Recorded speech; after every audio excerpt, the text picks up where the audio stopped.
States, Donald J. Trump.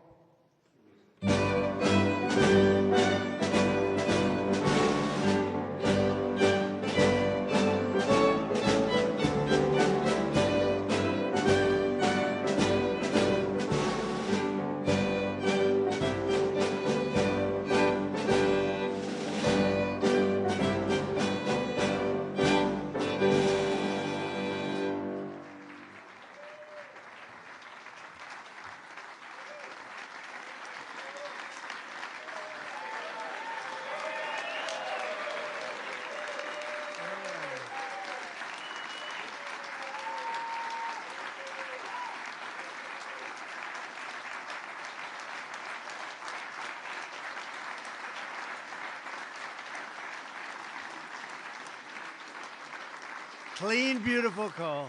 Clean, beautiful call. We love clean, beautiful call, don't we, Doug? Huh? I'm thrilled to welcome to the White House the men and women who light our cities.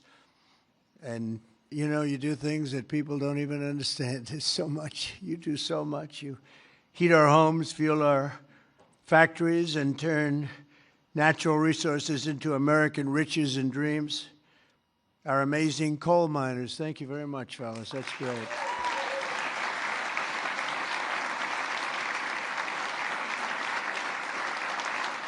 And I know you well. You know, I know you well. I think I get about 97% of your vote.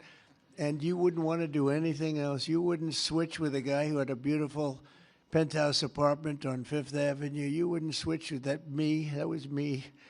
I had a nice, easy life. And now I decided to do this. But you know what? We just hit the highest price in the history of the stock market, $50,000. And a lot of people are getting rich with your 401ks and everything else. So our country is back. We have the hottest country anywhere in the world. So it's pretty cool, right? So I want to just tell you, I really appreciate you being here. You're special people. You got mistreated very badly for a long period of time. But you've never had a better friend in the Oval Office than me. And I'm proud to officially named the undisputed, when did this come out, Mr. Speaker? The undisputed champion of beautiful, clean coal. We have to proceed. Always, I don't use the word coal. You know, it needs a PR job because it had a bad reputation for a while. So we're not allowed to say the word coal anymore. It has to be preceded by beautiful, clean coal, okay? We're cleaning it up. Very good. And we're delighted to be joined by Secretary Doug Burgum, who's done a fantastic job from the great coal mining state of North Dakota. And thanks as well to Speaker of the House, Mike Johnson, a fantastic guy who's doing a great job. Thank you, Mike. EPA Administrator Lee Zeldin. He's our secret weapon. He's getting those approvals done in record-setting time. True. Great Senators John Barrasso and Jim Justice. Thank you very much for being here. Hi, Jim. Been a long time, Jim. You're looking good. Shelley Moore Capito. Thank you, Shelley. Thank you very much, darling. Marsha Blackburn, Bill Hagerty, Ted Budd, John Husted, Bernie Moreno, and David McCormick, all here. Great senators, every one of them. Great senators, representatives of the House. Jim Baird, Troy Balderson, Andy Barr, Dave Taylor, Warren Davidson, Troy Downing, Morgan Griffith, Brett Guthrie, Harriet Hageman, Mike Kelly, Dan Muser, Scott Perry, Carol Miller, Dana Harshberger, and Riley Moore. Boy, that's a good group of people. We have some others in here, too, and I'm not going to say it's just too many. Don't get angry at me. I'll never get their vote again. It's very dangerous. I also want to thank the president of the Washington Coal Club, Michael Day, CEO of the National Mining Association, Richard Nolan, along with many of the greatest business leaders in this powerful industry and a great industry it is. But of course, the most important people here today are those who get their hands a little bit dirty to keep America running at full speed, our frontline coal workers, and I'm pleased to report that in the first year of my presidency, real wages for the typical miner increased by more than $2,200. I'd say that's pretty good, right?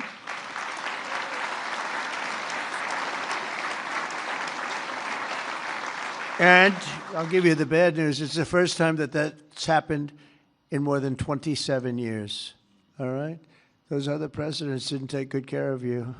They didn't take good care of you at all. They didn't realize what they had. The last time many of us were together, I signed a historic executive order to ensure that America's beautiful, clean coal plants would keep running when we need it most, and that's 24 hours a day in rain, sleet, and snow. You know, coal can operate when other substances can't. The Biden administration, he had no clue what he was doing. Shut down dozens of coal plants. They shut them down. Literally, it seemed like one a week, one a day. They were shutting them down left and right as fast as you could. They were paying people to shut down a coal plant. And if we had stayed on the ruinous path, we would have seen mass suffering and rolling blackouts all over the country. We would have had blackouts right now all over the country. We would have had a country that, worse than blackouts, every other thing would have been wrong with it too, with all of the horrible things that took place at our border. And right now our border is 100% secure. First time in the history of our country, actually. And you see it all the time. So instead, when large parts of our country were hit with winter storms, it was coal that kept the power on, and it was coal that never was bothered by cold weather, warm weather. It's never bothered by anything. It just keeps on chugging, right? During this vicious storm, and they had some really bad ones, coal generation surged 31%, while solar and wind totally collapsed. I'm not a big fan of those crazy windmills that are all made in China. You know, they're made in China, but not used by China. Let's look for a couple of wind farms in China, see if you can find one. They sell us those things for fortunes, but we don't do them anymore. Have we done any this year, Doug? We're not going to do any, hopefully for 4 years in this country. They're losers. They lose. You're supposed to make money with energy, not lose money with energy. And they lose a lot of money.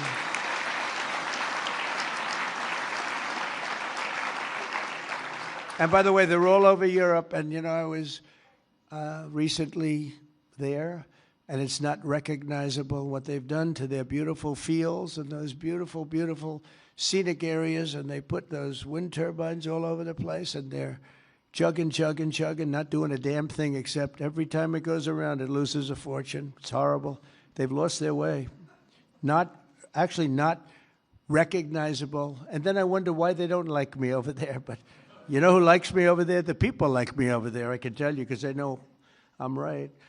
More than 200 million Americans across 35 states were impacted by the storm, and the only reason most were able to take a hot shower was thanks to the power provided by the most reliable, dependable, and really dependable form of energy that we have, and that's clean, beautiful coal. Biden and the radical left wanted to abolish coal. They did everything they could, everything possible. But on day one of this administration, I ended the war on coal.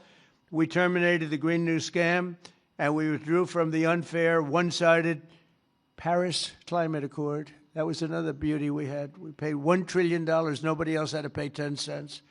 Already I've saved 74 coal power plants from crushing restrictions and closures that would have been forced to shut down in the very immediate future. And today I'm proud to announce that the Tennessee Valley Authority has taken action to save 2 major coal plants in Tennessee. Tennessee Valley Authority.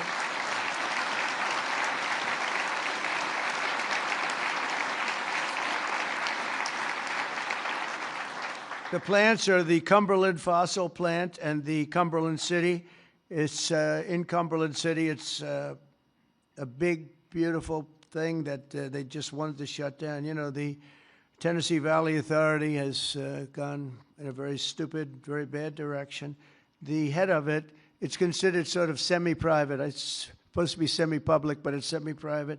It's the highest paid government-type official in history. I think they pay them $10 million a year. They're paying them $10 million. I think the Speaker of the House wants to resign and head the Tennessee Valley Authority.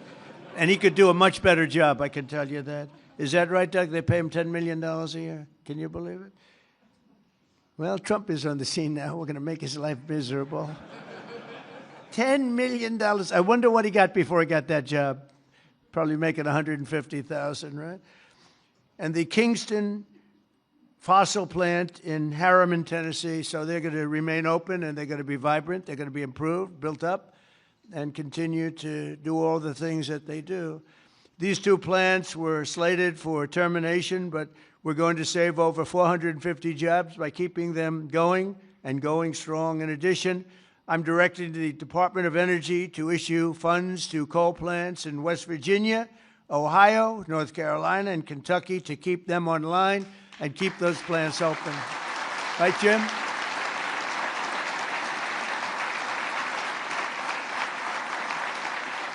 And very importantly, we're also bringing our coal mines roaring back to life. Under 4 years of the Biden administration, Sleepy Joe, not a single permit was approved for a new coal mining project. Think of it. 4 years, not one permit. They were all being disapproved, actually. So not a single permit was approved. I didn't know that. But in 1 year of Trump, we've already approved over 70 permits for very big, very powerful mines that are going to be with us for many, many years to come. And we did that over the last 30 days. We did more than half of them because we have the system going now. It's a very reliable source, great source. If you look at some of the most prosperous places in the world, they run on coal. Since I took office, coal production is up by nearly 4 million tons a month after falling for decades. I mean, literally decades. Coal power generation is up by nearly 15% in my first year, and that number is going to be about 25 or 30% this coming year, at least. These pro-American energy policies are bringing energy prices way down. You see what's happening even with gasoline. I was in Iowa last week, and it was $1.85 a gallon. And many of them are $1.99 and $1.91 I saw. We have them under $2 a gallon now. A little while ago, just a year and a half ago, they were at $3.50, $4, $4.50. In California, $7 because of its crazy taxes. Coal is one of the lowest priced energy sources, and it's probably considered by almost everybody to be the most reliable. It requires no subsidies because you make money with coal. More coal means lower cost and more money in the pocket of the American citizens and in the pocket, frankly, of the United States of America. That's not bad. Every once in a while, we have to take care of our country, right? With us today is Kayla Blackford, who drives a haul truck at Bear Run Mine in Duggar, Indiana. Great state. We love Indiana. I only like states that are one so big, you know. I want to pick no, I like them all. Where she has worked for 5 years, and she's joined by her wonderful husband, Eric, who also works at the mine, and their really incredible son, Isaac. And Kayla, if you could come forward, I'd like to just have you say a few words, please. Come on up. Where's Kayla? Kayla, oh, hi, Kayla.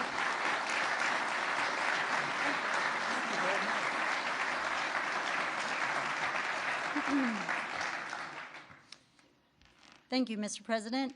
As he said, my name is Kayla Blackford, and I am so proud and honored to be here today representing Peabody and coal miners across this country. My husband and I both work at Bear Run Mine in southern Indiana. I drive a haul truck, and I train others on this large piece of equipment. A haul truck is used to move rock or coal and is capable of carrying loads of nearly 250 tons. The tires are 12 feet tall. When I stand next to one, I barely reach the middle of the tire. It's the best job I've ever had, and not just because of the cool mom points I get for driving big equipment. My job supports my family. It supports our community, and it keeps the lights on and electricity affordable, not just in Indiana, but across the country. As demand increases and our lives become increasingly electrified, America needs to generate more electricity, not less. For years, coal miners have felt the weight of policies that made our future uncertain. Over the past year, that weight has begun to lift. My son, Isaac, who's here today,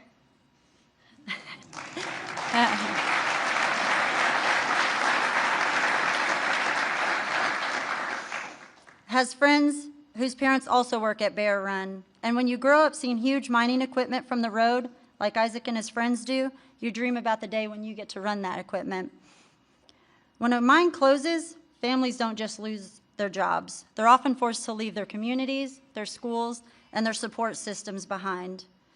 The common sense policies to keep coal plants running implemented by this administration mean that my husband and I can keep working, stay where we are, and continue raising our son in our community that we call home. And the impact is even greater than that because you, Mr. President, have single-handedly kept utility prices affordable, the lights on, and our jobs alive. We are real people under these hard hats. On behalf of America's coal miners, thank you, Mr. President, for recognizing the value of coal and the value of the people who power this industry every day. Thank you, Thank you so much. So nice to meet you. Thank you very much for all of the things. Sorry, I'll take that.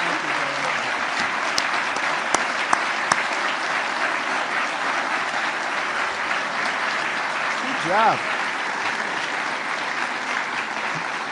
She did a good job, right? Look at the boy. He's so proud of Mom, huh? Did a good job? Couldn't do better, right? Anyway, thank you, Kelly. That's really nice. Thank you very much. Coal is also critical to our national security, vital to everything from steel production to shipbuilding and artificial intelligence. It's incredible what's happening with coal. And it's also incredible how clean they're able to keep it now with all of the new techniques. By using it, they're able to do things environmentally that are amazing. You see that.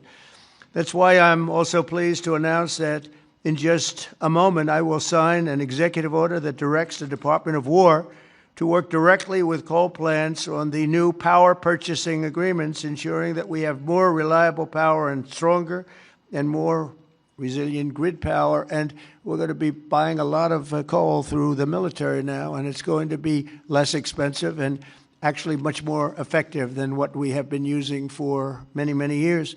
And again, with the environmental progress that's been made on coal, it's going to be just as clean. As some of you may know today, February 11th is Thomas Edison's birthday. There could be no better way to honor the legacy of the man who lit the world. Did you know that? The man who lit the world, Isaac. Do you know that? You ever hear of Thomas Edison? A little before your time, slightly. But then to reaffirm our commitment to American energy independence and the American energy dominance. We're going to be dominant, and we are dominant right now. We have a new group of people that we're very close to, become very close to, and that's called Venezuela, where we're taking in this case, oil. We had 50 million barrels of oil that we have floating right now to Houston to be refined, and we're getting energy from all different sources, and so oil and gas is fantastic. So many of them are so good, but we're not going to use the bad ones. America is now the #1 energy producer in the world. We are by far #1. In fact, we're very soon going to be #1 by double what #2 is. And under our leadership, we're becoming a massive energy exporter. In just the past few months, we've made historic trade deals with Japan, Korea, India, and others to increase our coal exports dramatically. We're now exporting coal to all over the world, and the quality of our coal is supposed to be, I'm not an expert in coal, but I've been very good to the people that are. The quality of our coal is supposed to be the finest anywhere in the world. From West Virginia to Wyoming, from Ohio to Montana, and all across the country, we're lifting up our hardworking American miners like nobody has ever done before. We're bringing down costs of American consumers, and together we're making the most of the magnificent land that God gave us to rebuild the greatest economy and the greatest nation in the history of the world. Another one of my favorite words is the word tariff. You know, tariff is very, I know they want to hear that little story. I used to say it's my favorite word. They said, what about God? What about religion? What about family and your wife, your children? So now I make it my 5th favorite word. Oh, you have no idea. I suffered. I was suffering from the fake news media. They were going after me when I said it was my favorite word. So I make it #5, and I think I'm generally speaking okay. They'd like it to be a little bit later than that. But because of tariffs, you saw that it was just announced, our trade deficit has gone down. Now, if you go down 1 point 2 points. You're like a genius. It's gone down 78%. 78%. Can you believe it? And we have to fight. Right, Speaker? And we have to fight. Just came out. Everyone's saying, that can't be right. 78% reduction in our trade deficit. And next year, we're going to be positive if we keep it all going. We're waiting for a very important decision from the Supreme Court. But I want to thank the speakers here because you have fought with me. You got it very early. Now almost everybody's getting it. But it's numbers that we've never seen. The other thing is breaking 7,000 on the S&P and very importantly, 50,000 yesterday. 50,000 we broke on the Dow.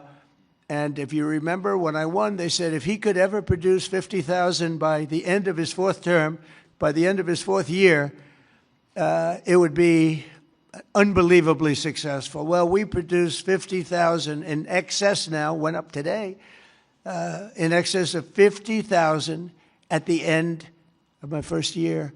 So that's some difference, and that's because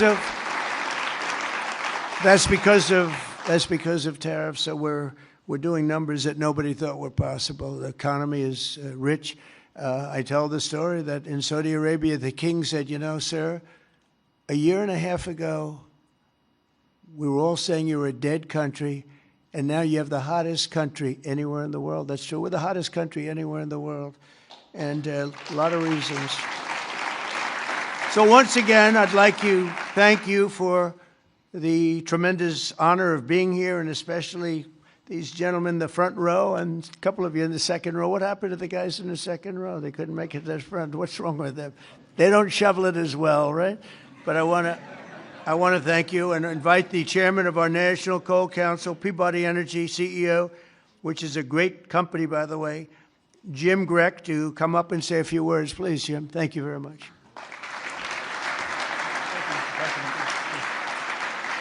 Taylor, to cut back the follow.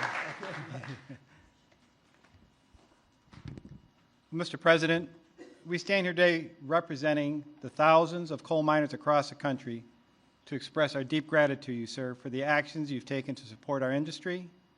Your leadership and decisive actions have sent a powerful message. We have a president who, more than any other, deeply understands the importance of coal in supporting the future of this nation. Sir, you know what most people don't. The U.S. has more energy in its coal than any nation has in any single energy source. We have more energy than Russia has in its gas, and we have more energy than Saudi Arabia has in its oil. Yet before you, sir, presidents were afraid to allow coal to help keep electricity abundant and low cost. And Mr. President, that changed with you. We saw the impact of your wise policy in real time during the recent winter storm as temperatures plunged and demand surged. The coal plants you directed to keep open provided the stability and resilience that the grid needed. And today, thanks to your leadership, sir, we are working with your administration on the potential to build new coal-fueled power plants and having coal emerge as a source of rare earth elements and critical minerals that are essential for our national security and economic future. And because of you, sir, the mining towns that once feared for their futures are seeing new investment, renewed optimism, and a sense of pride restored. Families feel more secure, local businesses are growing again, communities that had been written off are reinvigorated. For the thousands of workers across this industry, your support has meant more than policy, sir. It has meant dignity, stability, and the recognition that their work matters in making America great again. So, sir, Mr. President, on behalf of Michael Day, the chairman of the Washington Coal Club, and all the coal miners across our great country, I'd like to ask there's some executives and coal miners who are going to join us on stage, and we are going to present you an award, sir. Oh, it's great. Thank you very much. Thank you.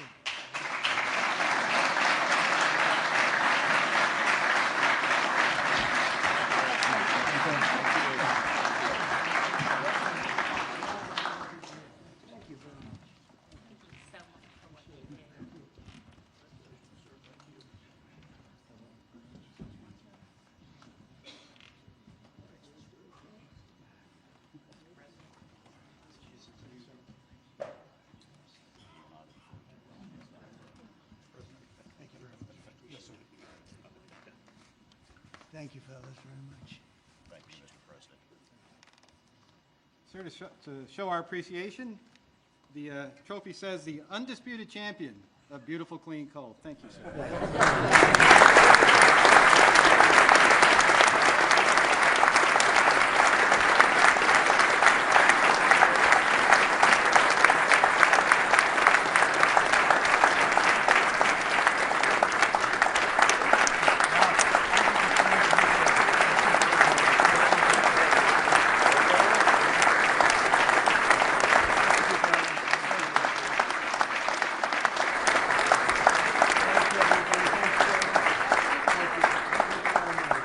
We'll make a lot of money now, right? It's great to bring it back. You were treated very badly, and now you're treated really well. Thank you very much. Thank you, everybody, very much. Appreciate it. Speakers, thank you.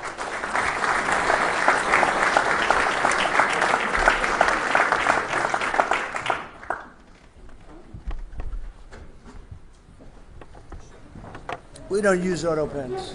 There's no auto pen. Okay, come on up. That's great.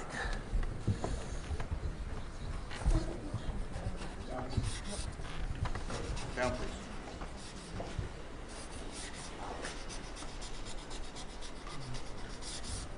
Okay. Here you go, fellas.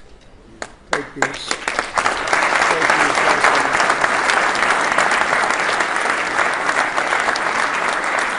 Well, you take them somewhere around here. There you go. I'll get up.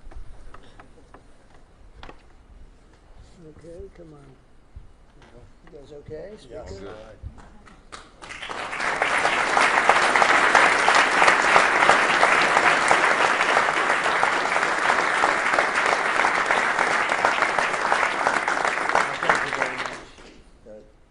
Thank you very much. Good luck. Make a lot of money. Have a good time. Thank you.